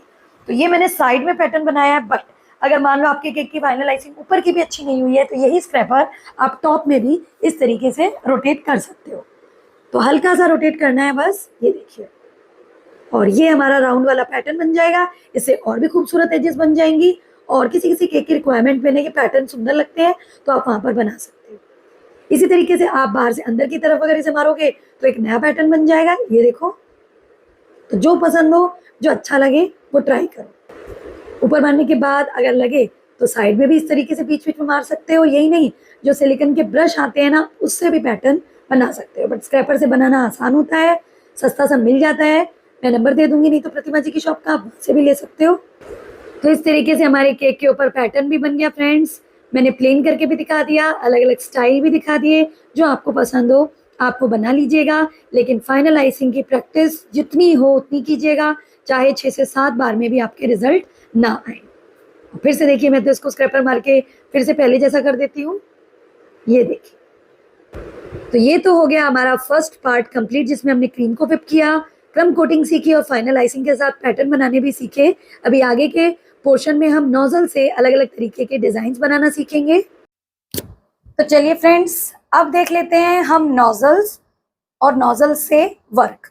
तो देखिए, मार्केट में इतनी वैरायटी है नोजल्स की कि आप एक लेने जाएंगे तो आपको इतने सारे वैरायटी मिलेंगे कि आप कंफ्यूज हो जाएंगे। तो बेसिकली मैं कुछ नोजल्स आज आपको ऐसे बताऊंगी कि जिनको ही केवल लेने से आपके ऑलमोस्ट सारे ही डिजाइन कवर हो जाएंगे। अब देखो, शुरुआत में पता नहीं होता तो मैंने भी बहुत सारे ऐसे ही ले रखे हैं और इनमें से काफी नोजल्स डबल हैं और कुछ के नाम भी नहीं है। जैसे कि ये N1 है, ये मेरे पास 3 नोजल रहते हैं क्योंकि ये सबसे ज्यादा यूज होते हैं। कुछ नोजल ऐसे हैं फ्रेंड जिनके नाम ही नहीं है, बट उनके जैसे से मैं आपको नूर के नोजल बताऊंगी जिससे आप अपना काम कर सकते हैं। ठीक है, तो ये बेसिकली नोजल्स हम लोगों के पास उस तरीके से इकट्ठे हो जाते हैं जब हमें नॉलेज नहीं होती है और मार्केट गए हैं और किसी का कहीं देखा है कोई नोजल तो उसके जैसा सा ढूंढने के चक्कर में ये ऐसे नोजल्स भर जाते हैं। तो आपको ये बिल्कुल नहीं खरीदने, चाइनीज नोजल्स तो बिल्कुल नहीं लेने। और मैं आपको कुछ ये 15 नोजल ऐसे बता देती हूँ जिनको केवल लेने से ही आपके बहुत सारे काम हो जाएंगे। इनफैक्ट मैं तो कहूंगी कि अब तक मैं जो भी डिजाइन बनाती हूँ वो अगर मैं केवल ये नोजल भी होना उनसे कवर हो जाएंगे। एंड घबराइए मत, पूरे ही कोर्स में मैं आपको इन्हीं नोजल से काम करके भी दिखाऊंगी तो आपको यकीन हो जाएगा कि सच में वेस्टेज भरने से कोई फायदा नहीं है। अच्छी ब्रांड की कुछ ही चीजें ले लो, वो आपके लिए बहुत हेल्पफुल है। हाँ, इनमें से आप कुछ नोजल डबल ले सकते हो, ट्रिपल ले सकते हो, जो आपकी रिक्वायरमेंट के ज्यादा है। तो अभी मैं इनके नाम बता देती हूँ और फिर इनसे कौन कौन सी डिजाइन आप बना सकते हो वो भी बता दूंगी। रोज पेटल हो, स्टार हो, ग्रास हो, बास्केट हो, मोदक हो, सारे बता दूंगी। और इनमें से 1-2 नोजल ऐसे हैं फ्रेंड जिन पर नाम नंबर नहीं है, बट मैं आपको क्लियरली दिखाऊंगी सो दैट आप उसे ले सके। पता नहीं उसमें नाम नंबर आता नहीं है या मुझे जो मिले उन पे नहीं है, but definitely I will show, ताकि आप उन नोजल्स को लें। और वो मुझे बहुत ही पसंद है और मैं चाहूंगी कि आप उन्हें लें, उनसे बहुत ही बढ़िया रिजल्ट आएगा। तो चलिए स्टार्ट करते हैं। यहाँ पर सबसे पहले फ्रेंड्स मैं आपको रोज पेटल वाले नोजल्स 3 बता देती हूँ और केवल इन 3 नोजल को लेने से ही आपके हर तरीके के जो रोज हैं वो बन जाएंगे। इनमें जो सबसे पहला नोजल है वो है नूर 11। आप देखोगे कि यहाँ पर नंबर लिखा होता है नूर NOOR और नीचे उसका नंबर होता है। ठीक है, मैं पास से भी दिखा रही हूँ, क्लियरली आपको दिख जाए। और ये होता है छोटे रोज बनाने का नोजल। इससे आप हर तरीके का छोटा रोज बना सकते हैं, जैसे बटन रोजेस बोलते हैं, टूथपिक पर बनते हैं ना, वो नोजल, इस नोजल से वो रोज बनेंगे। नेक्स्ट आता है हमारा नूर 44, जो मेरा पर्सनल बहुत फेवरेट है और ये नोजल भी रोज बनाता है और बहुत प्यारे कर्व्ड रोज बनाता है। तो इसमें आप देख सकते हो जो नोजल है उसकी जो ऊपर की कैविटी जो डिजाइन है वो कर्व है, तो इससे बहुत ही प्यारे रोजेस बनते हैं। इस नोजल में कर्व लाइन नहीं है और इसमें है, तो क्या फर्क है वो अभी आगे आप देखेंगे। एंड जो थर्ड हमारा बड़ा रोज नोजल है वो है R11। ये भी नूर का ही है बट इसमें नूर नहीं लिखा होता, इसमें लिखा मिलेगा आपको R11। तीनों की ही बनावट देखिए है रोज वाली ही लेकिन अलग है। इसमें थोड़ी सी ऊपर की तरफ से बेंड है, इसमें थोड़ी सी कर्व है और ये बिल्कुल छोटी और नॉर्मल है। तो ये 3 नोजल आप ले लीजिए, आपके हर तरीके के रोजेस बन जाएंगे। अभी आगे मैं आपको इन तीनों से ही रोज बनाना सिखाऊंगी। तो इनको रख देते हैं साइड में और केवल आपको यही लेने हैं। कहाँ से लेने हैं वो मैं आपको नंबर दे दूंगी, इनफैक्ट आप कहीं से भी ले सकते हैं, ये ऑनलाइन भी मिलेंगे विद नंबर। ठीक, अब बारी आती है मेन जो हमारे सबसे यूजफुल होते हैं स्टार नोजल। स्टार नोजल में ऐसे तो वैरायटी बहुत सारी आती है बट मैं कुछ आपको दिखा दूंगी और इनके लेने से ही आपका ऑलमोस्ट सारे ही डिजाइन कवर हो जाएंगे। स्टार नोजल में फ्रेंड्स नूर वाला नोजल भी आता है, ये N1 रोजेट वाला, उसको भी ले ही लेते हैं साथ में। ठीक है, तो ये हमारे स्टार नोजल का सारा ही काम कवर हो जाएगा। इसमें जो सबसे पहला नोजल है वो है नूर 21। ठीक है, देख सकते हो आप नूर 21। सेकंड जो नोजल है वो नूर 7। ठीक है, ये देख सकते हो कितनी कलियां इसमें, 6, नूर 7। इसके बाद आता है नूर 13, ये 7 के जैसा ही है पर ये थोड़ा बड़ा है, ये एकदम छोटा। ठीक है, उसके बाद आता है नूर 46, बॉर्डर वगैरह हम इसी से जनरली बनाते हैं। और फिर आता है हमारा सबसे फेमस N1 नोजल जिससे हम रोजेट बनाते हैं। तो ये बेसिकली हमारे स्टार नोजल होते हैं। स्टार नोजल में ही ये 2 नोजल भी आ जाते हैं, आप इनको भी ले लीजिए। ये मोदक नोजल है, कोई नाम नंबर नहीं है बट आप देख सकते हो कितना बड़ा नोजल है। पहचान के लिए ऐसे फिंगर डाल के देखो, इतने सारे कट हो जाएं तो आप ले सकते हो, नहीं तो आप स्क्रीनशॉट ले लीजिए किसी को दिखाने के लिए। ठीक है, और एक इसी तरीके का नोजल है, ये थोड़ा खुला है और ये थोड़ा सा बंद, पर कोई नाम नंबर नहीं है बट मेरे को बहुत पसंद है तो आप इन्हें ले सकते हैं। ठीक, तो स्टार नोजल में हमारे ये हो गए। अब आते हैं 2 अलग से नोजल जो कि है हमारा ग्रास नोजल और बास्केट नोजल। तो ग्रास नोजल भी ऐसे ही है फ्रेंड्स, इसमें नाम नंबर नहीं है बट छोटे छोटे छेद होते हैं तो आपको मिल जाएगा ये। और ये है नूर का R34 जो कि होता है बास्केट नोजल। इसमें देखो एक तरफ दांते हैं और एक तरफ प्लेन, तो इससे बनती है बास्केट नोजल की डिजाइन। एक आता है फ्रेंड्स हमारा सनफ्लावर नोजल नूर 50। ठीक है, 15 नूर का है नोजल, सी बोलते हैं इसको, सी नोजल, सी की तरह होता है, इससे सनफ्लावर वगैरह बनते हैं। एंड लीफ के 2 नोजल आते हैं फ्रेंड्स जो कि नूर 17 एंड नूर 45। ये वाले नोजल का काम आप पाइपिंग बैग को कट करके भी कर सकते हो, तो जरूरी नहीं है आप लो, बट इनिशियल स्टेज पर चाहो तो ले सकते हो। और ये नोजल का काम भी मैं आपको पाइपिंग बैग से कट करके बता दूंगी, लेकिन फिनिशिंग के लिए परफेक्टली आप ये नोजल ले सकते हो। तो ये आपके कुछ नोजल्स हैं फ्रेंड्स जो मैंने आपको दिखाए, और केवल मैं तो कहूंगी इन्हीं नोजल को ले करके आप काम कर सकते हो। वैसे तो बहुत वैरायटी आती है, रशियन नोजल ये सब, तो वो मेरे दूसरे कोर्सेज के पार्ट है, बट इसमें मैं आपको इन नोजल्स का सारा काम दिखाऊंगी कि इन नोजल से बनती कैसी है डिजाइन और आप इन्हें कैसे कैसे यूज कर सकते हैं।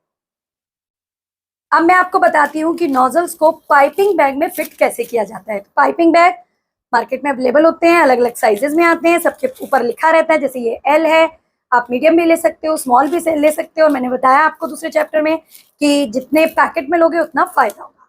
तो नोजल को कभी भी फिट करने से पहले पाइपिंग बैग में आप देखिए आपको कौन से नोजल को फिट करना है। मान लीजिए आपको इस नोजल को फिट करना है तो आप थोड़ा सा पॉइंट आगे का कट कर दीजिए। ठीक है, कट करने के बाद आप अपने पाइपिंग बैग को खोलिए और इस नोजल को इस तरीके से अंदर डालिए। शुरू में आपको थोड़ा ही कट करना है, अब उसके बाद धीरे से फिर से कट करिए, क्योंकि नोजल आपका बाहर नहीं आया है। आपका नोजल बिल्कुल अच्छे से बाहर आना चाहिए, कहीं भी ये पाइपिंग बैग इसके पास फंसना नहीं चाहिए। तो मेरा नोजल अभी भी अच्छे से बाहर नहीं आया है, तो मुझे इसे और काटने की थोड़ी सी जरूरत है। ये देखिए, और अब जो है मेरा नोजल क्लियरली बाहर आ गया है। अब इसके अंदर पाइपिंग बैग के अंदर क्रीम भरिए और आप यूज कीजिए, डिजाइन बनाइए। अब आपका पाइपिंग बैग गंदा हो गया है तो उसके बाद क्या करना है वो मैं आपको आगे बताऊंगी, लेकिन इस तरीके से कट से आप और भी अलग अलग नोजल्स इसमें डाल सकते हैं। तो हर नोजल को फिट करने का यही एक तरीका है कि आपको पाइपिंग बैग इतना कट करना है कि वो लगभग इतना क्लियरली दिखे, कोई भी कट उसका पाइपिंग बैग में ना फंसे। ठीक है, तो this is the method of nozzle fitting. अब हम देखते हैं कि क्रीम भर के इनसे कैसे कैसे डिजाइन बनते हैं। हाँ फ्रेंड्स, एक चीज और, कुछ नोजल्स थोड़े बड़े होते हैं तो उनके लिए हमें थोड़ा सा बड़ा कट देना होता है, जैसे कि ये N1। ठीक है, इसको मैंने ये डाला तो ये बहुत ही मतलब आराम से आया। अभी भी इसका कट जो है ना यहाँ फंस रहा है, तो मैं हल्का सा इसको सेट करने के लिए ट्रिम करूंगी और फिर इससे डिजाइन बनाऊंगी। अलग अलग नोजल में अलग अलग स्टाइल की कटिंग होती है, बड़े नोजल में बड़ी और छोटे नोजल में छोटी। अब हम इनसे डिजाइन बना के देखते हैं। चलिए अब हम अपने पाइपिंग बैग में नोजल भर करके इससे काम करना सीखते हैं। तो सबसे पहले ये हमारे पास नूर 11 है, छोटे वाला रोजेट रोज बनाने वाला, इसी को फिट कर लेते हैं और इसको लगा करके आप किसी भी इस तरीके के ग्लास में इसको डालिए, ऐसे खोलिए और आपके पास जो भी क्रीम है अवेलेबल, कलर्ड बनाने हैं तो वो अलग बनाने हैं तो वो इसमें भरिए, जितनी भरनी हो उतनी भरिए फ्रेंड्स। बहुत ज़्यादा भरने से क्रीम पाइपिंग बैग में रखी रखी गड़बड़ होती है, मेल्ट होती रहती है, तो वो ना करें और बस आपका काम इसमें इस तरीके से हो जाएगा। ठीक है, अभी मैं वाइट बता देती हूँ, इसी को शेड कैसे करना है वो दिखा देती हूँ और साथ ही अगर आपको कलर्ड भी बनाने हैं वो भी बताऊँगी। अब फ्रेंड्स फ्लावर बनाने के लिए आपको चाहिए होगा, अब फ्रेंड्स फ्लावर बनाने के लिए ना आपको इस तरीके की फ्लावर नेल चाहिए होगी। ठीक है, ये स्टील की होती है और जहाँ से नोजल लोगे वहां से ये इजीली मिल जाएगी और इसी के हेल्प से आप रोज वगैरह बना पाओगे। तो अब हम नूर 11 से बनाना सीख रहे हैं रोज। तो मोटा एंड रहेगा नीचे, पतला एंड रहेगा ऊपर। ठीक है, और यहाँ पर हम बनाएंगे एक बेस। तो बेस बनाने के लिए कुछ भी नहीं करना, पर इसको, ये जो होता है इसको आपको घुमाना होता है। ठीक है, बस इस तरीके से घुमाइए और एक पाइल बना दीजिए। पाइल का मतलब होता है कि एक बेस। ठीक है, ये बेस हमारा बन गया है। अब जैसा मैंने बताया पतला एंड आपका नोजल का ऊपर रहेगा, दिख रहा है आपको पतला नोजल ऊपर। अब यहाँ पर इस नोक को इस पॉइंट पर लगा करके हम नीचे वाले डंडी से उसको घुमाएंगे और एक बड बना देंगे। बन गई बड।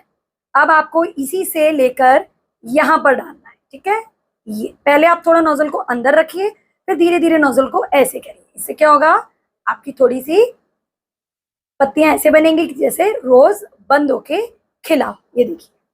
ठीक, अब थोड़ा सा ऐसे रखेंगे, ऐसे ऐसे, मतलब कि ऐसे उल्टा सी। ये हमारा सबसे छोटे रोज बनाने वाला नोजल है, तो ये छोटे रोज बनाएगा। हालांकि इसको बड़ा करते जाओगे तो ये बड़ा भी होता जाएगा। ठीक है, तो ये हमारा सबसे छोटू रोज हो गया। अब मान लीजिए आपने व्हाइट बना लिया, आपको इसे कलर्ड करना हो तो इस तरीके के जो स्प्रे आते हैं, फूड स्प्रे, उनसे आप इसे स्प्रे कर सकते हो जिस भी कलर का चाहो। एक मैंने येलो कर दिया, अभी दूसरे भी दिखा दूंगी। ये देखो बन गया ना कितना सुंदर रोज। अब आती है बारी इसको उठा करके प्लेस करने की। तो उठा के प्लेस करने के लिए हमेशा आपको चाहिए होगी एक सीजर, और जिस भी चीज के ऊपर आप रखना चाहते हो, मान लो केक है तो केक पर प्लेस करना चाहते हो तो मान लीजिए केक पर ही रख रहे हो। मेरे पास अभी जैसे केक नहीं है तो मैं आपको सिखा रही हूँ, मैंने एक बोर्ड लिया है। इन केस फ्रेंड्स आपको जैसे कोई अर्जेंट ऑर्डर है और ऐसा कोई ऑर्डर है जिसमें बहुत सारे फ्लावर हैं, तो आप ये वाला प्रोसेस कीजिएगा। उसमें आपको कुछ नहीं करना, केक स्पॉन्ज बनने रख दिया, क्रीम विप करके उसके फ्लावर्स बना करके किसी भी प्लेट में रख के फ्रिज में रख दीजिए, और जब आपका केक डेकोरेट हो जाए, मतलब पूरा आइसिंग हो जाए, फिर उसके ऊपर इन्हें प्लेस कर देना। तो आपको क्या करना है, इस तरीके से डालना है और ये जो पाइल है ना, इसको थोड़ा सा लेते हुए सीजर को कट कर देना है। ये तो हमारा जो फ्लावर है वो हमारी सीजर पर आ जाएगा। और रखने के लिए इसको रखें, और जो ये आपके हाथ में फ्लावर नहीं लेना, क्योंकि उस वक्त आप बहुत सारी चीजें नहीं ले सकते। इसको रख करके धीरे से इसको इससे पुश कर देना है, तो ये आपका फ्लावर जो है वो आपके केक पर या बोर्ड पर आ जाएगा। अभी इसे छुएंगे तो डिस्टर्ब हो जाएगा, तो आप इसको फ्रिज में रख दीजिए, और जब फ्रिज में ये सेट हो जाए तो आप इसे हाथों से उठा करके भी अपने केक पर रख सकते हैं। ठीक है, तो ये बहुत ही आसान तरीका है, मैंने कई बार बताया है, तो आप इससे जरूर फायदा उठाइएगा। आप ये जो बेस है ना, इस पर आप दोबारा से कोई और रोज बनाइए, यही वाले जैसे और बनाने हैं तो आप काम कर सकते हैं। तो नूर 11 से बनता है इस तरीके का रोज। अब मैं आपको नूर 44 से बताती हूँ। तो ये मैंने दूसरा पाइपिंग बैग ले लिया है, जिसको कट कर लिया आगे से, नोजल को फिट कर लिया है, और क्योंकि मुझे इस नोजल से और काम नहीं है तो मैं इस पाइपिंग बैग से यहाँ पर इसको क्रीम दे देती हूँ। ठीक है, और इससे अब मैं आपको दूसरे तरीके का रोज बना के दिखाती हूँ। ठीक है, ये लीजिए, आपका ये पाइपिंग बैग भी रेडी है। अब मैं आपको नूर 44 से बताती हूँ, तो आपको फर्क पता लग जाएगा दोनों ही नोजल का। पहले की तरह सेम वही करना है, नीचे हमें बनाना है एक बेस। बेस बनाने के लिए सिर्फ इसको घुमाना होता है। ठीक है, अब बनाएंगे इसके ऊपर एक इस तरीके से बड, और बस सेम वही जैसे पहले किया था।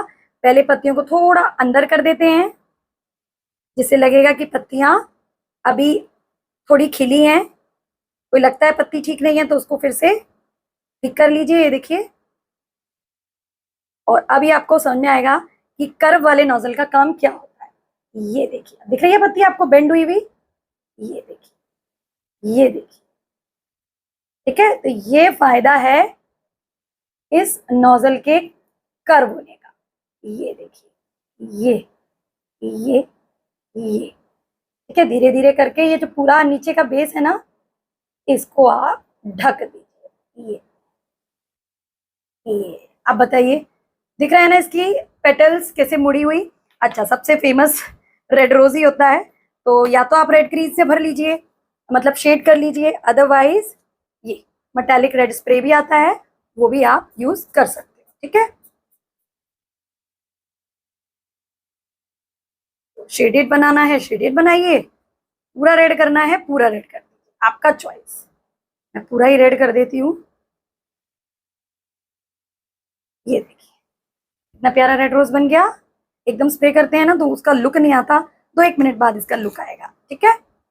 और इसको उठाइए और प्लेस कर दीजिए।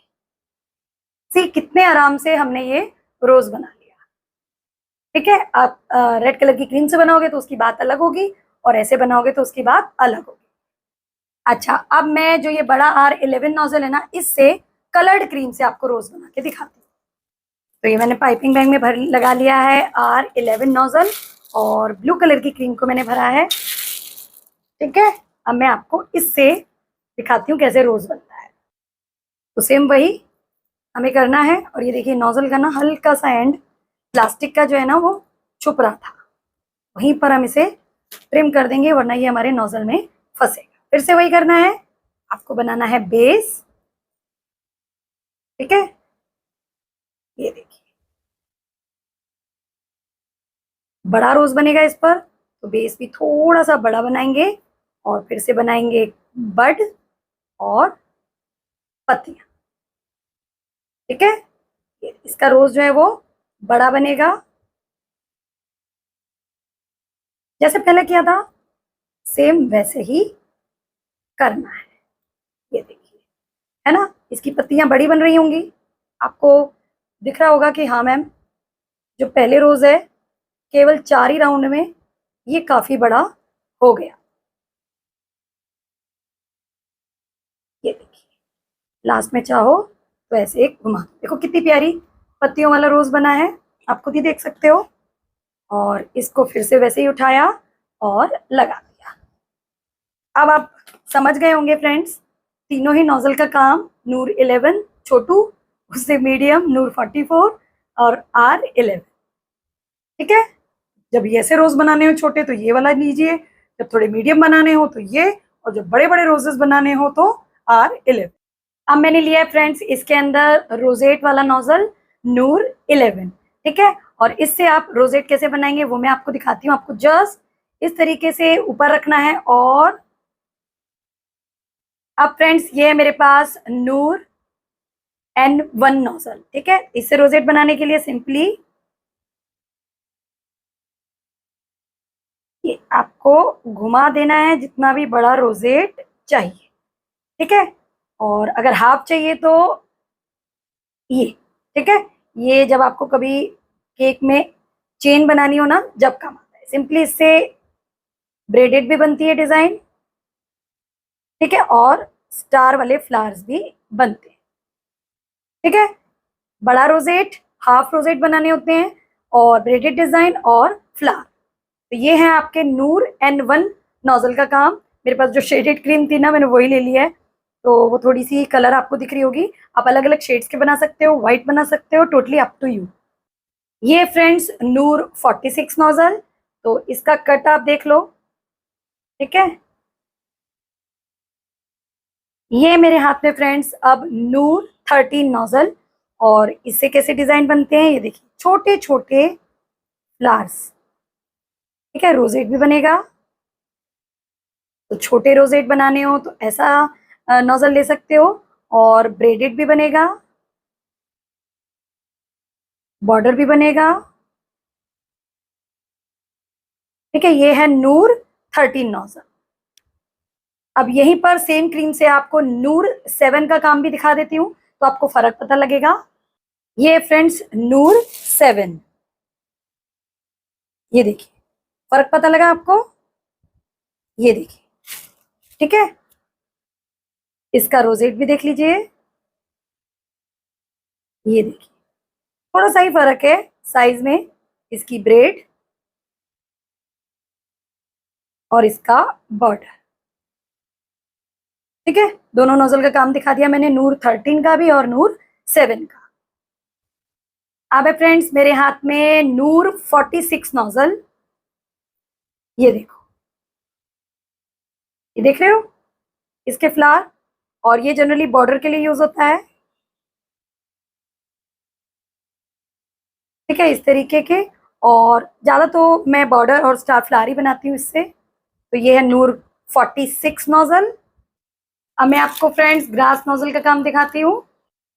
ग्रास नोजल को पाइपिंग बैग में भरिए, इससे भी आप बहुत प्यारी प्यारी ग्रास बना सकते हो। ये देखिए, थोड़ा अगर खींचोगे तो ग्रास आपकी बिल्कुल खड़ी खड़ी बनेगी, और अगर आपने ज्यादा खींच दिया तो आपकी ग्रास जो है ना वो ऐसे बिखरे वाले टेक्सचर की बनेगी।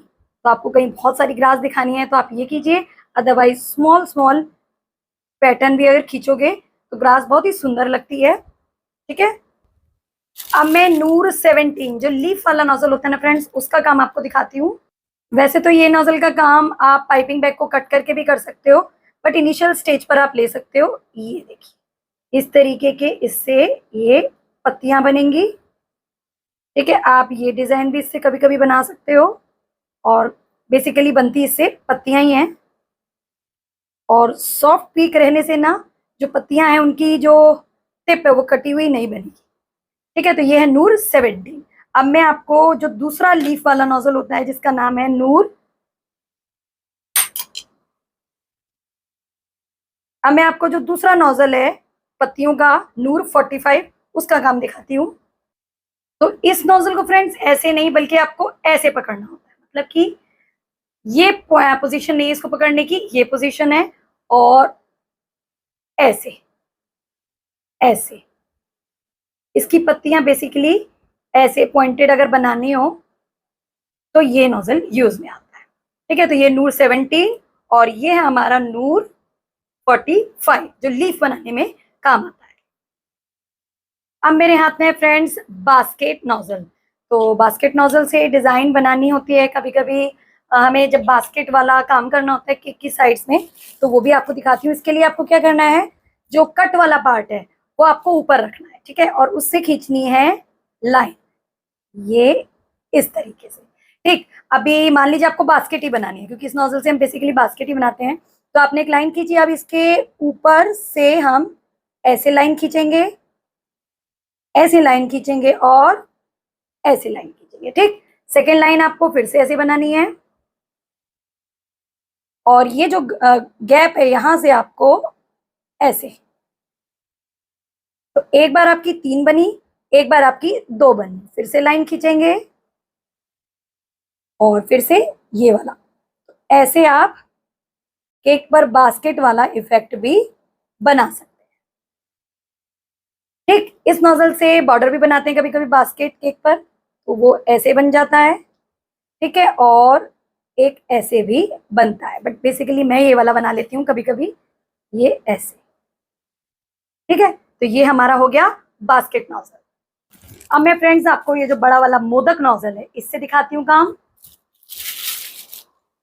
ये मेरा पर्सनली बहुत ही फेवरेट नोजल है, ये देखिए, और बहुत ही सुंदर इससे डिजाइन बनते हैं। ये देखो, एक ही नोजल से अलग अलग प्रेशर दे करके मैंने कितना प्यारा डिजाइन बनाया। इनके बीच में आप मोती वगैरह लगा लो तो बहुत सुंदर लगते हैं। ये आप खुद देख सकते हो इसके कट एंड कर्व। और ये दूसरा नोजल है, इसका भी काम दिखाती हूँ। इन पर कोई नाम नंबर नहीं है फ्रेंड्स, अदरवाइज मैं बताती, बट आप लीजिएगा जरूर। ये देखिए, दोनों नोजल में फर्क दिख गया। आप कुकीज भी बनाना चाहो ना फ्रेंड्स, बटन कुकीज, तो भी आप इस नोजल को यूज कर सकते हो, ठीक है। बॉर्डर वगैरह इनसे बहुत बड़े बनते हैं, रोजेट भी काफी बड़े हो जाते हैं, मैं दिखा देती हूँ। ये देखिए, बट रोजेट जनरली हमें N1 का ही सुंदर लगता है। तो ये दोनों नोजल का काम दिखा दिया मैंने आपको। अब मेरा रह गया है नूर 21 स्टार नोजल, इसका भी दिखाती हूँ। तो इस नोजल से बनते हैं फ्रेंड्स इस तरीके की डिजाइन। आप देख सकते हो हमारा नूर 46 और इसके अंदर थोड़ा सा ही फर्क है, ज्यादा नहीं है, बट बॉर्डर वगैरह ना हम इससे बनाते हैं। ये देखिए, बहुत से बॉर्डर में मैं ये बॉर्डर बनाती हूँ तो सभी लोग बोलते हैं मैम आपने कौन सा नोजल यूज किया है। तो ये है हमारा नूर 23 नोजल, और इसका रोजेट भी मैं आपको दिखा देती हूँ। ये देखिए, ठीक है। अब बारी आती है फ्रेंड्स नूर 15, जो कि होता है हमारा सनफ्लावर नोजल। तो उसके लिए भी सेम वही प्रोसेस है। पहले बनाएंगे बेस, क्योंकि कोई भी फ्लावर बेस पर ही रहेगा। तो ये मैंने बनाया है एक सिंपल सा बेस, ठीक है। अब इस तरीके से सी आपको इस तरीके से पकड़ना है कि आपको उल्टा यू दिखे, और ये पहले पत्ती आपको बंद बनानी है, फिर उसके पास में एक और, ये देखिए, और धीरे धीरे अब पत्ती को हम खोलेंगे। ये दिखा आपको, धीरे धीरे धीरे धीरे आपको पत्तियों को खोलना है, जैसे फ्लावर में अरेंजमेंट होता है बिल्कुल वैसे ही। तो अगर व्हाइट पे येलो कर दोगे तो यही आपको सनफ्लावर दिखेगा। और मैंने पर्पल ले लिया है सिंपली पिंक और ब्लू को मिक्स करके, तो ये आपका बन गया लेवेंडर शेड का लिली, राइट। धीरे धीरे बस पत्तियों का अरेंजमेंट ही फ्लावर की पूरी लुक को देता है, ठीक है। ठीक, तो पहले वाला फ्लावर हमारा ज्यादा सुंदर बना था। अब क्रीम ना पाइपिंग में थोड़ी मेल्टेड हो रही है, ये देखिए, ठीक है। और इसको प्लेस करने के लिए मैं वो गलती नहीं करूंगी, मैं लूंगी फ्लैट। वहां पर प्लेट का जो कर्व है ना, उसकी वजह से थोड़ी सी गड़बड़ हो रही थी। ये मैंने फ्लावर के पास ही फ्लावर को रख दिया, ठीक है। एक और बार देख लेते हैं। वैसे मेरी जो क्रीम है ना इसमें मेल्टेड हो गई है, फिर भी मैं आपको छोटा वाला एक दिखाती हूँ। ये देखो, ये हमें छोटी सी पत्ती बना के फ्लावर की बड बनानी हो, ये तब काम आएगा।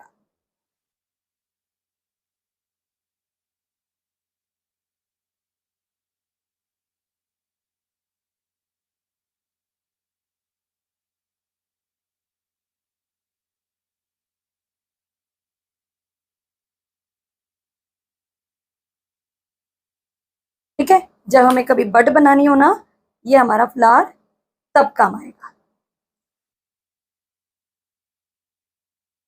ठीक है। तो ये सारे डिजाइन फ्रेंड्स हमने बनाए हैं अपने नोजल से। ये हमारा नूर 11 छोटे रोज वाला, ये नूर 44, ये हमारे बड़े रोज वाला नूर R11। इसके बाद सनफ्लावर नोजल, ये हमारे N1 नोजल का काम है। ये हमारे नूर 21 और नूर 7 का काम है। ये हमारे बास्केट नोजल का काम है। तो हमारे पास मोदक नोजल है, ये उसका काम। ये नूर 21 नोजल का काम। ये ग्रास नोजल का काम। हमारे पास 2 लीव के नोजल्स थे, ये उनका काम है। और ये है नूर 46 का काम। तो 15 नोजल मैंने दिखाए। 15 के 15 नोजल का काम जो है मैंने आपको दिखा दिया है। उम्मीद करती हूँ इन नोजल्स के इस काम को देख करके आपको आसानी होगी। मैं चाहूंगी कि आप ना एक स्क्रीनशॉट ले लो, सो दैट आपको पता हो कि भाई इस नोजल से ये इस तरीके का डिजाइन मुझे काम में आएगा, और आप अपने पास एक सेफली रख सकते हो।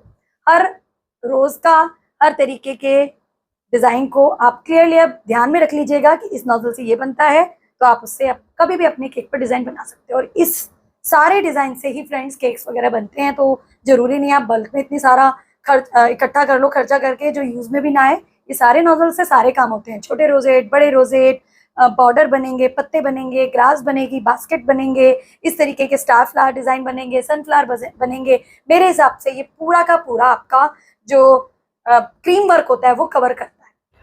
तो आई होप फ्रेंड्स इस चैप्टर से काफी कुछ नॉलेज, काफी कुछ हेल्प आपको मिल गई होगी, और मैंने काफी इलेबोरेट करके आपको सारी चीजें समझाई हैं। स्टिल कोई डाउट हो तो जहां पर आप ये क्लासेस देख रहे हैं ना, वहां कमेंट मत कीजिएगा, क्योंकि मैं रेयरली उसे खोलती हूँ। वो जस्ट एक प्लेटफॉर्म है।